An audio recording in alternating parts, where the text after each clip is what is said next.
Ah, l'orgueil spirituel, c'est quand on croit avoir raison. C'est qu'on est campé sur des positions où on est sûr d'avoir raison. En fait, dans l'espace source, dans l'espace cœur de source, on a tort et on a raison à la fois. Tout est vrai et tout est faux. Tout est vrai à la fois pour l'ego qui est sûr. Ah bah si, par exemple, comment est-ce que je pourrais vous donner ça comme exemple?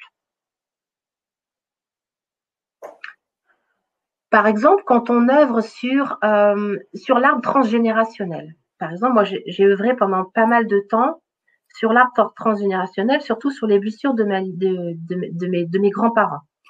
Et pendant très longtemps, quand je questionnais mon arbre transgénérationnel, la mémoire de prostitution ressortait énormément. Donc cette mémoire de prostitution, tant que j'avais moi-même, Karine, besoin de la ramener au cœur de source, c'était vrai. Ma grand-mère s'était prostituée. Aujourd'hui, si je questionne mon arbre transgénérationnel, au niveau vibratoire, ça va être faux. Ça ne veut pas dire que ça n'a pas été vrai à un moment donné, mais en fait, aujourd'hui, ça n'est plus vrai dans ce que moi, j'ai à prendre conscience. Mais souvent, le mental, l'ego, il a besoin, si vous voulez, de mettre dans des cases.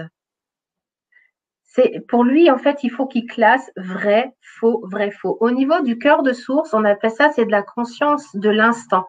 C'est-à-dire, ça peut être vrai à un instant, c'est-à-dire, j'ai alchimisé ma grand-mère, c'était vrai il y a 2 ans, mais aujourd'hui, c'est faux. Mais ça ne veut pas dire que ça n'a pas été vrai. Donc, c'est un état vrai et faux à la fois.